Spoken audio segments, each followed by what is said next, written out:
Como eu estava falando no primeiro vídeo, o meu contato com a igreja foi um contato muito prazeroso na adolescência ali, porque eu aprendi muito e eu gostava muito de estar onde eu estava. Ninguém em nenhum momento me obrigou, nem meus irmãos, nem meu pai, nem minha mãe. Mas quando você decide seguir uma religião, principalmente eu que sou muito fervoroso e sou muito eu acredito muito naquilo que eu estou fazendo, então eu me entrego por inteiro. Então não tem como você viver uma religião, eu falo no meu caso, e colocar a religião como se ela fosse, sei lá, o dedão da sua mão. A religião para mim era o meu corpo inteiro. Não tinha como eu ir para uma festinha ou ir para um trabalho e naquele momento eu não era um cara cristão. Eu era um cara cristão o tempo todo, ao ponto de, sei lá, na Copa do Mundo, o pessoal do meu trabalho reunir e eu não ir para minha casa, porque estar junto com eles naquele momento, por mais que eu não estivesse bebendo, é, não fazia parte do que eu acreditava e do que eu achava que era verdade. E por mais que algumas vezes eu cheguei a sair da igreja e comecei a beber, era pouco tempo, eu já estava de volta de novo dentro da igreja, porque aquilo me fazia bem. Eu era um cara que eu era muito produtivo dentro da igreja, eu ministrava na frente, eu estava sempre à frente dos jovens, eu limpava a igreja antes que todo mundo chegasse, eu fazia parte desse meio. Então era muito difícil eu entender que eu poderia ser um indivíduo e que a igreja era uma outra coisa. Não existia essa possibilidade para mim. Eu era tudo, eu era a igreja. E naquele momento, Deus para mim era a igreja, era muito difícil eu ter essa divisão, e ao mesmo tempo, eu já mais velho, olhar para alguns caras, acharem aqueles caras bonitos, e receber mensagem de muitos deles no privado, e não sequer responder. Eu lembro uma vez que eu tinha feito um teste para uma emissora de TV, isso no Rio de Janeiro, e a produtora entrou em contato comigo. E ela me ligou e ela para falar que eu tinha passado para a segunda fase. E, e eu assistindo uma pregação, e aquela pregação falava que os separados de Deus não podem se unir com o mundo. E eu simplesmente não respondi, não quis mais responder, não quis mais ir para a segunda fase daquele teste, porque eu achava que Deus queria uma outra coisa de mim. Deus não queria que eu fosse um ator, que eu fosse para a emissora tal e que eu fizesse sucesso. Deus queria que eu fosse um cara que só pregava o seu amor. E eu sempre fui um cara que cumpri regras, um cara que foi criado, igual eu falei, dentro de uma família conservadora. Então, para mim não tinha muita dificuldade de seguir aqueles mandamentos. E aí eu estava num relacionamento heterossexual e eu realmente gostava dessa menina. Eu já tinha namorado outros meninos e, como eu falei, os meus namoros em nenhum momento foram para esconder atrás da Bíblia, igual as pessoas sempre falavam, né, sobre mim.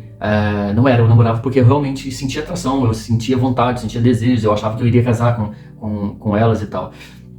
E aí esse relacionamento foi o último, chegou ao fim, e eu tava muito chateado, eu tava realmente chateado porque eu achei que daquela vez seria diferente. Eu fiquei praticamente 6 meses sozinho, sem conversar com ninguém, Nesse intervalo eu recebia mensagem de algumas meninas, recebia mensagem de alguns caras e eu não respondia, eu tava de boa, eu queria ficar sozinho mesmo.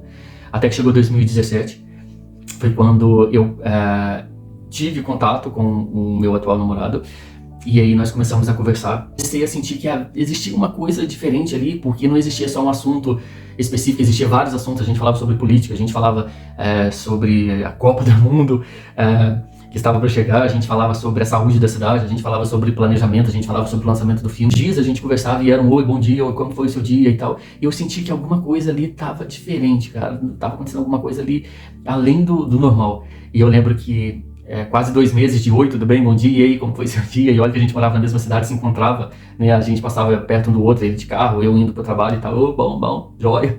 Era só isso, nada mais. Surgiu a oportunidade de a gente se encontrar, eu lembro que foi numa quarta-feira da Semana Santa de 2017. A gente se encontrou pela primeira vez. Despertou alguma coisa em mim, eu falei assim, tá acontecendo alguma coisa aqui que eu não tô tendo muito controle, eu tô achando que eu tô querendo mais ir nesse relacionamento aí.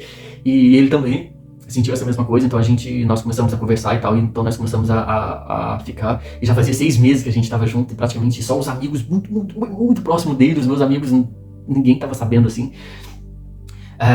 E aí até que chegou um dia, eu fui na igreja, e eu lembro que a Santa Ceia dessa igreja era sempre no segundo domingo do mês, e sempre o segundo domingo do mês eu não ia no culto. Mês eu não sei porquê, mudou pro primeiro domingo do mês. Quando eu abro o olho, eu vejo uma movimentação lá na frente, o pessoal começando a preparar para ser a Santa Ceia. Cara, mas aquilo acabou comigo de uma maneira muito forte, porque eu não consegui ceiar naquele momento. Uma amiga minha virou e falou assim, Marcos, mas por que você tá assim, cara? Você tem um trabalho legal, você se movimenta, você faz um trabalho muito bom onde você trabalha, uma pessoa dedicada, muitas pessoas gostam de você, você é um cara bonito, com saúde, tá com uma família legal. Por que você tá triste assim? Por que você tá chorando assim? Eu não consegui explicar pra ela naquele momento. E aí depois, passou uns dias, eu falei, não dá mais, eu acho que tem que romper com a igreja, porque as pregações eram muito severas, combatia direto comigo, sabe? E aí foi quando eu tive a coragem de contar pra minha primeira amiga mesmo, que eu não tenho problema nenhum citar o nome dela aqui, a Rose, que é, né, uma pessoa muito importante pra mim. E eu e a Rose, nós passamos por muitas coisas muito importantes dentro da igreja juntos e tivemos muita comunhão com Deus juntos. E quando eu contei aquilo pra ela, eu sei que caiu pra ela como uma bomba, sabe? Porque ela é uma pessoa incrível, uma pessoa maravilhosa mesmo. Mas ela me abraçou naquele momento, ela falou assim, olha, você sabe da minha opinião sobre o assunto, mas eu tô aqui com você porque eu te amo acima de qualquer coisa. E aquilo pra mim foi extremamente importante. E aí eu lembro que no outro dia, quando eu cheguei no trabalho, uma outra amiga minha, a Dani, estava sentada assim, e eu estava escrevendo uma mensagem para minha sobrinha, a Gisele, contando para ela sobre a situação, né, porque o pessoal já começou a comentar na cidade assim, e tal, uma conversa ali, uma conversa aqui. Eu estava contando isso para ela por mensagem, e a mesma mensagem eu copiei e mandei para minha outra irmã, que era mais nova, né, praticamente da mesma idade que eu, a Cíntia. E nesse momento a Dani entrou na sala, e eu peguei e mostrei para ela, falei assim, eu quero que você saiba isso também. E as quatro assim me receberam com muito amor, com muito carinho, onde eu comecei a respirar, mas assim, nem sempre foi assim. Eu lembro que quando eu realmente decidi romper com a igreja, que foi muito triste para mim, de um dia para o outro, várias pessoas pararam de me seguir nas minhas redes sociais, me deletaram em outras redes sociais, apagaram fotos que eu estava com eles, eu estava com uns amigos assim, abraçado e tal, eles foram lá e deletaram essas fotos. Eu lembro que eu fazia parte de um grupo no WhatsApp só com os caras assim, e eles me removeram também desse grupo. E algumas piadas no trabalho, algumas piadas na família, não entre os meus irmãos, mas famílias assim. Eu lembro que uma vez eu encontrei com um tio meu, não tem problema falar sobre isso, porque realmente foi o que aconteceu. E aí eu fui naquela coisa de interior, pensa tio. Ele olhou na minha cara e balançou assim a cabeça. Depois eu fiquei sabendo que teve um comentário na fazenda onde ele trabalhava, e aí contaram pra ele, e aí ele ficou muito decepcionado, como se ele pagasse a minha conta, como se ele me desse o que vestir. Só que ele foi um dos mais corajosos que teve. Os outros falaram coisas e fizeram coisas que eu não soube, fui saber um tempo depois. Então esse rompimento com a igreja foi muito difícil, porque naquele momento que você deixa de ir na igreja nos domingos à noite, você também perde os seus amigos, você não vê mais a foto deles no WhatsApp porque eles te bloqueiam, você não vê mais comentário deles, nem curtida nas suas fotos sociais, porque você é tudo que eles abominam.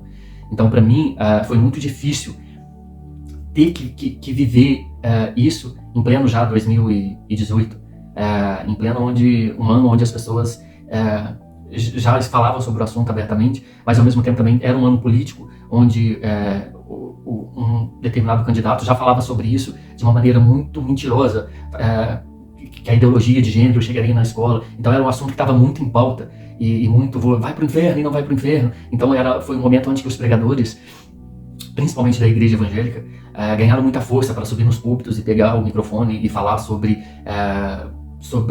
contra a homossexualidade. Mas também eu quero dizer aqui que tem pessoas incríveis dentro dessa igreja, que são evangélicas, e amigos meus que são queridos. De 100%, 99%, isso eu garanto para vocês aqui no vídeo, me deixaram de lado. E 1% estavam junto comigo, mesmo não concordando. E esse 1% faz parte até hoje. São pessoas incríveis, que a gente conversa bastante, que estão junto comigo pela pessoa que eu sou, pelo meu coração, não por quem eu tô casado ou por quem vive junto comigo. Vale a pena também reforçar mais uma vez aqui que eu não estou falando em nenhum momento sobre religião. Eu estou falando sobre uma religiosidade que condena, uma religiosidade que diz que você vai para o inferno, uma religiosidade que te abomina e que te aponta na rua. E muito dessa religiosidade é pregado, e por isso o nosso país ainda é um país que mais mata pessoas da comunidade LGBTQIAPN+.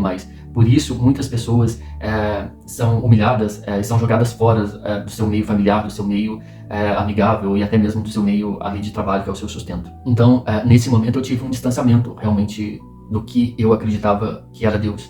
E eu não consegui separar ali o que era Deus, o que era a igreja e o que era eu. Eu realmente fiz um corte muito brusco, com muito ódio no coração e muita tristeza também, de ouvir pessoas que eu amava pregando de uma maneira muito, muito odiosa e as amizades e o meio ali que eu estava, em que eu fui inserido, eu fui simplesmente lançado fora.